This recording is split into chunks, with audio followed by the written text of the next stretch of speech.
Welcome to sociology study. दोस्तों, sociology study platform में आप सभी लोगों का हार्दिक स्वागत है। और ये आज का हमारा लेक्चर है यूपी पीजीटी समाजशास्त्र विषय है। हल प्रश्न पत्र 2005 का हम हल प्रश्न पत्र करा रहे हैं। प्रैक्टिस सेट फर्स्ट, इसमें 25 एमसीक्यू रहेंगे।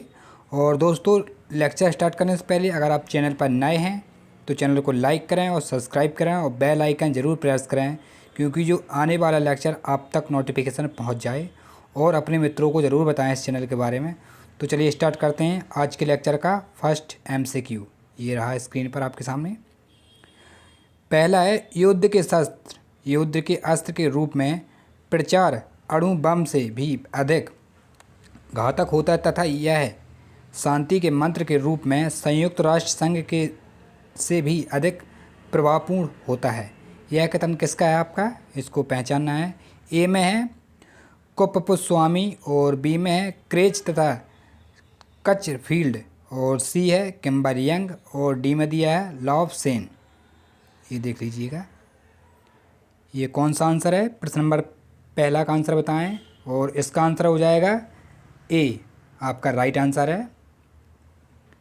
और देखते हैं, इसमें दिया है क्रेच तथा चक्रफील्ड के अनुसार युद्ध के अस्त्र के रूप में प्रचार अणु बम से भी अधिक घातक होता है। यह शांति के मंत्र के रूप में संयुक्त संघ से भी अधिक महत्वपूर्ण होता है। ठीक है। और नेक्स्ट क्वेश्चन नंबर 2 आपके सामने। अपराध शास्त्र का कौन सा संप्रदाय मानता है कि अपराधी जन्मजात होते हैं?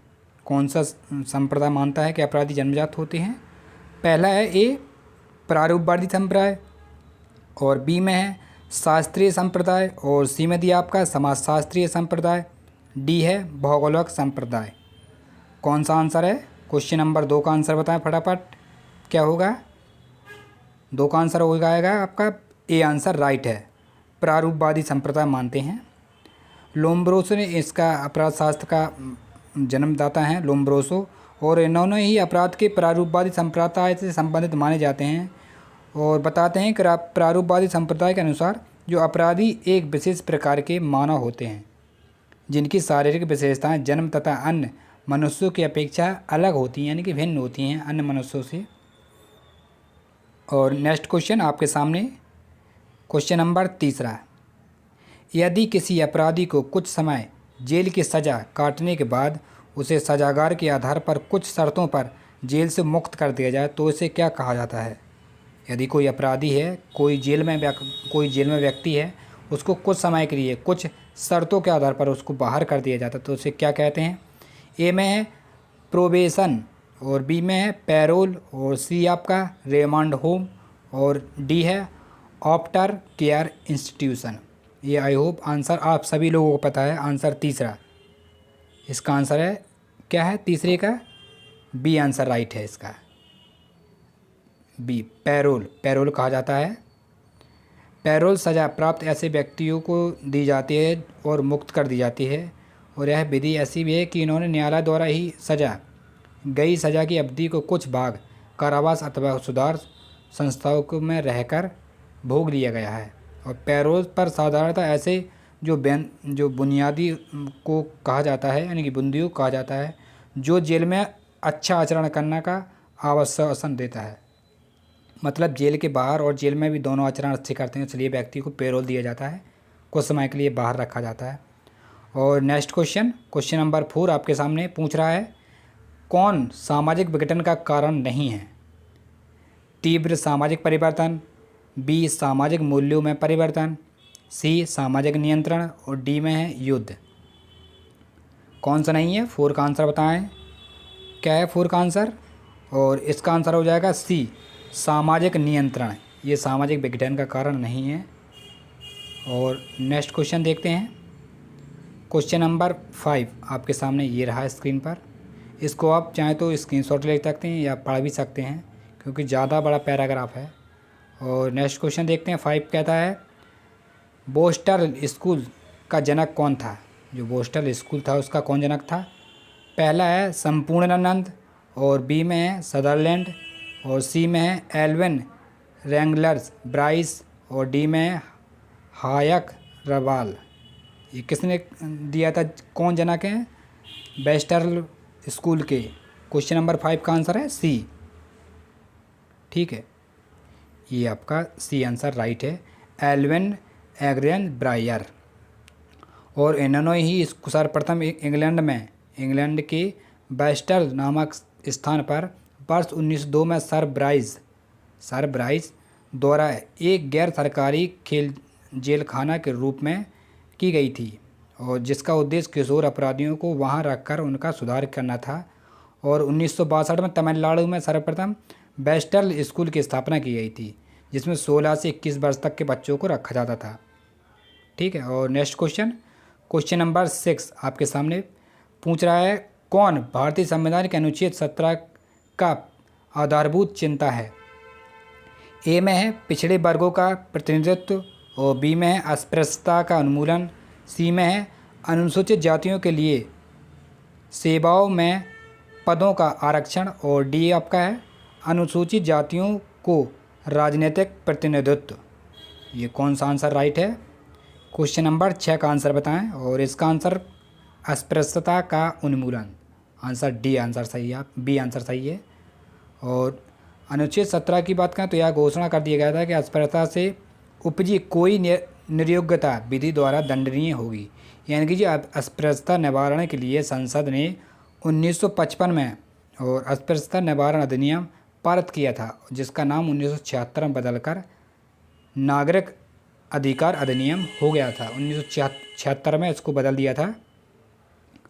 और नेक्स्ट क्वेश्चन पर चलते हैं। क्वेश्चन नंबर 7 आपके सामने पूछ रहा, भारत के संविधान के किस अनुच्छेद में पिछड़ा वर्ग पद का प्रयोग किया गया है? ए में है 15(4), 16(4) में, 17(4) में और 18(4) में। किस में हुआ था ये आंसर आपको बताना है। 7 का आंसर बताएं क्या है, और इसका आंसर हो जाएगा बी राइट आंसर 16(4). पढ़ लेते हैं थोड़ी व्याख्या। और भारतीय संविधान की बात करें तो अनुच्छेद 16(4) के पिछड़े वर्गों को शब्द का प्रयोग किया गया था, और 15 में अनुसार राज्य किसी नागरिक के विरुद्ध धर्म, जाति, मूल्य या लिंग के आधार पर भेदभाव नहीं करेगा। और 23 के अनुसार तो इसमें प्रत्येक व्यक्ति को अपने हितों की रक्षा करने के लिए श्रमजीवी संघ बनाने और उनमें भाग लेने का अधिकार था। और क्वेश्चन नंबर हम 8 पर चलते हैं। क्वेश्चन नंबर 8 स्क्रीन पर आपके सामने पूछ रहा है, निम्नलिखित में से कौन लघु परंपरा का अंग नहीं है? ये आपको बताना है। क्वेश्चन नंबर 8 स्क्रीन पर आपके सामने है। पहला ए लोक कथा, और बी है दंड कथा, और सी आपका रामायण, और डी है विवाह गीता। ये कौन सा आंसर नहीं होगा? क्वेश्चन नंबर 8 का आंसर बताएं जल्दी से। और इसका आंसर हो जाएगा सी राइट आंसर रामायण। ये लघु परंपरा का अंग नहीं है। ठीक है, और नेक्स्ट क्वेश्चन पर चलते हैं। क्वेश्चन नंबर 9 आपके सामने स्क्रीन पर पूछ रहा है, श्री रामायण धर्म परिलापन आंदोलन प्रमुख रूप से परिवर्तित किया गया था। किसके रूप में किया गया था? ए है नायकों में, बी है ब्राह्मणों में, और सी आपका इजबाह में, और डी है नए नरों में। इसका आंसर बताएं 9 का आंसर। और इसकी बात करें इसका आंसर है सी इजबाह में। व्याख्या पढ़ते हैं थोड़ी। महाराष्ट्र के सत्यशोधक समाज आंदोलन की भांति ही केरल में श्री नारायण धर्म परिपालन आंदोलन चला, जो ब्राह्मण विरोधी था। और सत्यशोधक समाज की आंदोलन के जनक कौन है, ये आपको कमेंट बॉक्स में बताना है। इसका संबंध की बात करें तो ताड़ी बनाने वाले केरल के इजबाह जाति से था, और केरल में श्री नारायण गुरुस्वामी नामक संत ने श्री नारायण धर्म चलाया था। और इसी आंदोलन का प्रमुख थी, यानी कि पब्लिक स्कूल में निम्न जातियों के प्रवेश का अधिकार दिलाना था, और सरकारी सेवा में भर्ती है, मंदिरों में दलितों को, जिन लोगों को मतलब प्रवेश करने के लिए इस परिपालन आंदोलन चलाया था। और नेक्स्ट क्वेश्चन नंबर 10 स्क्रीन पर आपके सामने, कौन परिवर्तन सर्वधर्म आंदोलन नहीं है? ए है आरक्षता आंदोलन, बी है महिला मुक्ति आंदोलन, और सी है दलित आंदोलन, डी आपका आरक्षण विरोधी आंदोलन। कौन सा नहीं है पूछा है। क्वेश्चन नंबर 10 का आंसर हो जाएगा डी डी आरक्षण विरोधी आंदोलन, ये सरासर गलत है, क्योंकि सामाजिक परिवर्तन में व्यवस्था के भीतर होने वाले जो बदलाव होने के कारण व्यवस्था की गत्यात्मकता में कोई अंतर नहीं आता है। इसमें संस्थागत और संस्था को यथावत बनाए रखने की प्रवृत्ति होती है, जिससे समाज का संतुलन बना रहता है। और आरक्षण विरोधी आंदोलन एक परिवर्तन सर्वजन आंदोलन नहीं है। और नेक्स्ट क्वेश्चन नंबर 11 आपके सामने, राजनीतिक समाजीकरण पद का प्रयोग किया गया था, किसने किया था? ए है हर्बर्ट हाइमन द्वारा, और हर्बर्ट स्पेंसर द्वारा, और सी में है एडमंड पावेल द्वारा, और डी आपका ईस्टर्न एंड डेनिस द्वारा। किसके द्वारा किया गया था राजनीतिक समाजीकरण का प्रयोग? क्वेश्चन नंबर 11, इसका आंसर है ए, राइट आंसर, हर्बर्ट हाइमन द्वारा। और नागरिक प्रशिक्षण शब्द का स्थान पर राजनीतिक समाजीकरण शब्द का प्रयोग करने का श्रेय हर्बर्ट हाइमन को दिया जाता है। और सीख की प्रक्रिया है राजनीतिक समाजीकरण कहलाती है, सीखने की प्रक्रिया। और नेक्स्ट क्वेश्चन नंबर 12 आप स्क्रीन पर आपके सामने, सामाजिक स्तरीकरण अध्ययन है ए सामाजिक समस्याओं का, बी सामाजिक अन्याय का, सी सामाजिक असमानताओं का, डी सामाजिक विघटन का। किसका कारण है अध्ययन है? और 12 का आंसर बताना है आपको। इसका आंसर हो जाएगा सी, सामाजिक असमानताओं का। किसी सामाजिक व्यवस्था में प्रतिष्ठा, प्रभाव, शक्ति और संपत्ति तथा सुविधाओं आदि की विभिन्नता के आधार पर परिस्थितियों एवं भूमिकाओं की एक अपेक्षाकृत स्थायी श्रेणीबद्धता को सामाजिक स्तरीकरण कहते हैं। और सामाजिक स्तरीकरण एक विशिष्ट प्रकार के सामाजिक विभेदीकरण की एक व्यवस्था होती है, ठीक है, और ऊंच नीच का श्रेणीबद्धता होती है। और नेक्स्ट क्वेश्चन नंबर 13, ये मानव समाज के विकास की 3 अवस्थाओं जंगलीपन और बर्बरता एवं सभ्यता को चिन्हित की। ये आपका 2002 में पेपर में पूछा जा चुका है ये प्रश्न। ये ए है A.L. लोब्रोर द्वारा, और बी में है चार्ल्स डार्विन द्वारा, सी स्पेंसर द्वारा, और डी है मॉर्गन द्वारा। क्वेश्चन नंबर 13 का आंसर बताएं क्या है? और इसका आंसर हो जाएगा डी, राइट आंसर, मॉर्गन द्वारा। लेविस हेनरी मॉर्गन द्वारा की गई गणना मानवशास्त्र में प्रारंभिक मानवशास्त्रियों में ही की जाती है, क्योंकि मॉर्गन मानव तथा संस्कृति के उद्विकास को एक सीधी रेखा में मानते थे। और उन्हीं ने बताया था कि मानव संस्कृति के उद्विकास के 3 स्तरों को कल्पना की थी इन्होंने, मॉर्गन ने, ठीक है। और क्वेश्चन नंबर 14 और 14 आपके सामने स्क्रीन पर पूछ रहा है, सामाजिक स्तरीकरण का अर्थ समाज के कुछ ऐसे स्थायी समूहों और श्रेणियों में विभक्त करने वाली संस्थाओं व्यवस्था से है, जिनके अंतर्गत समूह व श्रेणीता उच्चता की अधीनता के संबंध द्वारा एक दूसरे से जुड़े रहते हैं। ये किसने दिया था? ए में है एम ट्यूमिन, और बी सोरोकिन, सी है आपका पी जिन्सबर्ग, और डी में दिया है सदरलैंड एवं वुडवर्ड। ये आंसर बताएं, 14 का आंसर क्या है? क्वेश्चन नंबर 14 का आंसर क्या है? और इसका आंसर की बात करें तो इसका आंसर हो जाए आपका सी, राइट आंसर, पी जिन्सबर्ग। क्योंकि जिन्सबर्ग का कहना था, इन्होंने बतलाया था कि सामाजिक स्तरीकरण समाज उन स्थानों, समूहों व श्रेणियों में विभाजित है जो किसी आपस में श्रेष्ठता एवं अधीनता के संबंधों द्वारा संबंधित होता है। और सोरोकिन की बात करें तो उन्होंने स्तरीकरण के मानव वंशानुगत का विभिन्नताओं का कारण बताया था। और ट्यूमिन ने सामाजिक स्तरीकरण आवश्यक रूप से किसी सामाजिक समूह या समाज का ऐसे स्थितियों में स्तरीकरण है जो शक्ति, संपत्ति और सामाजिक मूल्यों की दृष्टि से असमान हो। और आपका सदरलैंड 4 है, इन्होंने स्तरीकरण केवल अंतःक्रिया अथवा विभेदीकरण की ही एक प्रक्रिया बताया था। देखिए, एक प्रश्न से आपके 4 प्रश्न तैयार हो गए, पहला, दूसरा, तीसरा, चौथा, 4 प्रश्न आपके बन गए एक ही प्रश्न से। तो व्याख्या जरूर पढ़ें, व्याख्या को पढ़ने से बहुत सी चीज़ें क्लियर हो जाती हैं, डाउट क्वेश्चन भी सही हो जाते हैं अगर हम व्याख्या पढ़ते हैं। तो नेक्स्ट क्वेश्चन नंबर 15 आपके सामने पूछ रहा, घनिष्ठता विहीन अनुभव प्रदान करने वाला समूह कहा जाता है। 15 है ये आपका क्वेश्चन। प्राथमिक समूह, द्वितीयक समूह, और संदर्भ समूह, और अंतर समूह। अंतर समूह हैं। 15 क्या है आंसर? इसका आंसर हो जाएगा 15 का क्या है? इसका आंसर है बी, द्वितीयक समूह है। घनिष्ठता से विहीन अनुभवों को प्रदर्शित करने वाले समूह द्वितीयक समूह कहलाते हैं। ठीक है। और प्राथमिक समूह होते हैं जो अपेक्षा बड़े, अधिक औपचारिक, विशेषीकृत, अस्थायी और संपर्क की दृष्टि से अप्रत्यक्ष लिए जाते हैं।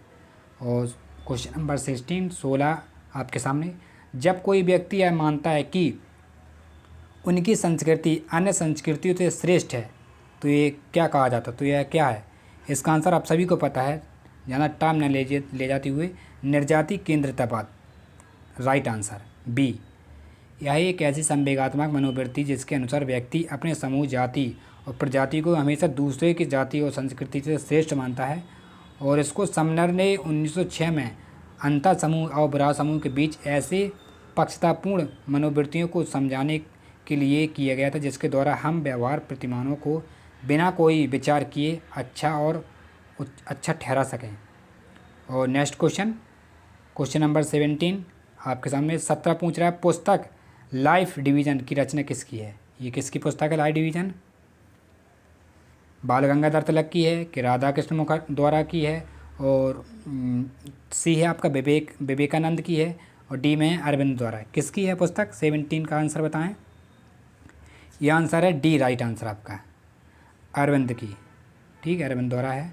और इन्होंने ही महाग्रंथ द लाइफ डिवीज़न में वैश्विक विद्वानों को ध्यान अपनी ओर आकर्षित किया और उनका महाकाव्य सावित्री आध्यात्मिक काव्य के क्षेत्र में एक नए युग का प्रचंड माना जाता है।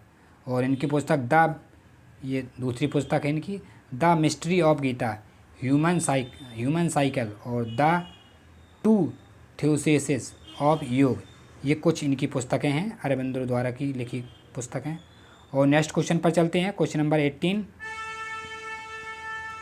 पूछा, निम्नलिखित विचारकों में अंत्योदय शब्द का प्रयोग किसने किया? ये भी आप सभी को आंसर पता है, अंत्योदय विनोबा भावे, राइट आंसर जाता है विनोबा भावे को। कुछ क्वेश्चन ऐसे होते हैं जो सभी लोगों को पता होते हैं तो ज़्यादा टाइम नहीं लिया जाता उसमें। और आचार्य विनोबा भावे भारत के स्वतंत्रता संग्राम सेनानी थी जिन्होंने सामाजिक कार्यकर्ता तथा प्रसिद्ध महात्मा गांधी नेता भी थे। और उनका मूल नाम था विनायक नारहीन नावे था इनका नाम। ठीक है। और नेक्स्ट क्वेश्चन आपके सामने स्क्रीन पर 19 पूछ रहा है, मार्क्स ने समाज में वस्तुपरक रूप से रचनात्मक आर्थिक असमानताओं की व्याख्या की है? ए परिस्थिति के रूप में, बी संपत्ति समूह के रूप में, सी वर्ग के रूप में और डी आपका जाति के रूप में। 19 का आंसर बताएं। क्या है 19 का आंसर? इसका आंसर हो जाएगा सी, वर्ग के रूप में की थी मार्क्स ने। और क्वेश्चन नंबर 20 स्क्रीन पर आपके सामने पूछ रहा है, किसी समूह या समाज द्वारा कार्यकलापों को संपन्न करने के अभ्यास तरीके को कहते हैं? क्या कहते हैं? प्रतिमान कहेंगे कि विधि कहेंगे कि मूल्य कहेंगे कि प्रथा कहेंगे? क्या कहेंगे? क्वेश्चन नंबर 20 का आंसर बताएं। क्या हो जाएगा 20 का आंसर? और इसके आंसर की बात करें तो इसका आंसर है डी, राइट आंसर। डी आपका राइट आंसर है, प्रथा। पीढ़ी दर पीढ़ी चलने वाली सामाजिक मान्यता प्राप्त सोचने, विचार और हमारे जो व्यवहार करने के ढंग को प्रथा कहते हैं हम। और यह व्यवहार प्रारंभिक होता है, यानी कि जो सामाजिक अस्वीकृति के कारण ही इस प्रकार के व्यवहारों का उल्लेख करना प्राय अनुचित माना जाता है।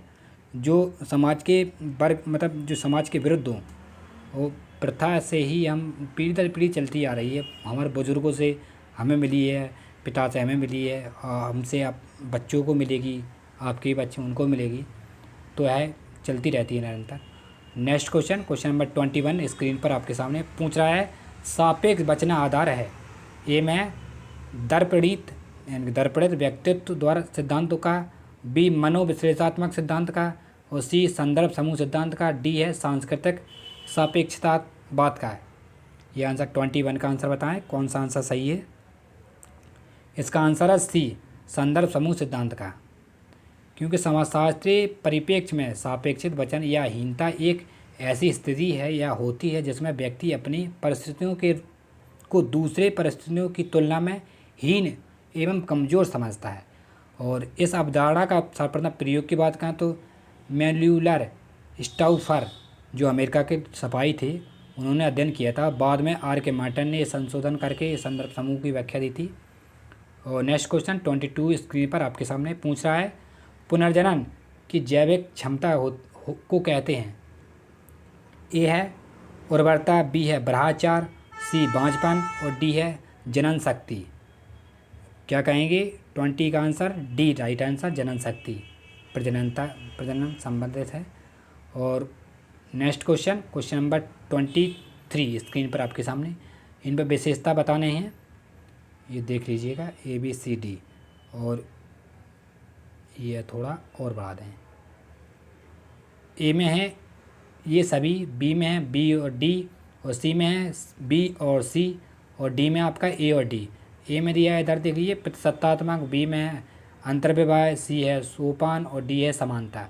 कौन सा सही है इसका आंसर हमें बताना है। 23 का आंसर, और इसका आंसर हो जाएगा सी, बी और सी सही है इसका आंसर। ठीक है, ये आपका अंतर्विवाह और सोपान ये सही है। और आंध्र बेते ने दिया, आंध्र बेते के अनुसार बात करें तो उन्होंने एक जाति व्यक्तियों का एक ऐसा छोटा सा विशेष नाम वाला एक ऐसा समूह होता है जिसमें सजातीयता, विवाह और वांछित सदस्यता और एक विशेष जीवन शैली विशेषता होती है।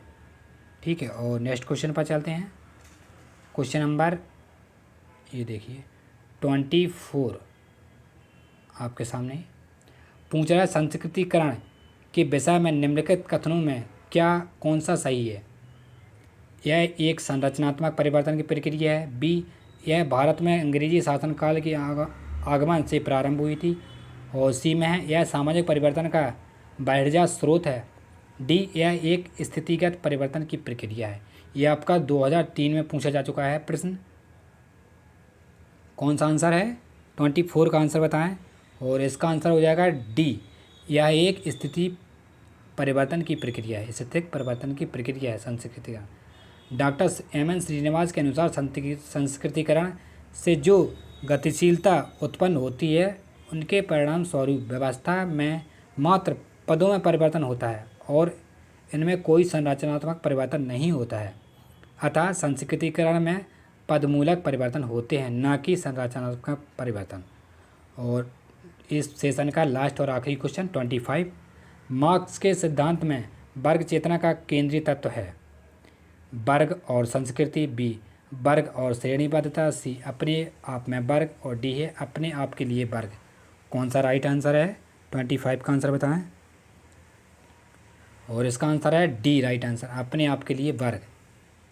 कार्ल मार्क्स ने वर्ग चेतना की ऐसी सामाजिक दशा के रूप में परिभाषित किया था जिसमें एक सामाजिक वर्ग के सदस्य यानी कि जो सर्वहारा वर्ग होता है एक वर्ग के रूप में अपनी दयनीयता दशा से संबंधित में जागरूक हो जाते हैं और वे अपने आप को बुर्जुआ वर्ग से भिन्न वर्ग समझने लगते हैं। और यही मार्क्स का सिद्धांत था, केंद्रीय चेतना केंद्रीय तत्व पर अपने आप के लिए वर्ग है। तो आई होप आप सभी को ये 2005 का जो PGT का पेपर हुआ था उसका हमने एक पार्ट लेकर आए हैं, और इसके 5 पार्ट रहेंगे, प्रत्येक पार्ट में 25 MCQ रहेंगे, 25 क्योंकि 1 से 25 का है ये टोटल आपका 2005 का पेपर। तो आई होप आप सभी को अगर वीडियो पसंद आ रहा हो तो चैनल को सब्सक्राइब जरूर करें और बेल आइकन प्रेस करें और अपने मित्रों के साथ शेयर करें, क्योंकि आपके साथ साथ उनकी प्रिपरेशन होती रहे। तो चलती मिलते हैं पर नेक्स्ट वीडियो में, जब तक के लिए टाटा बाय बाय।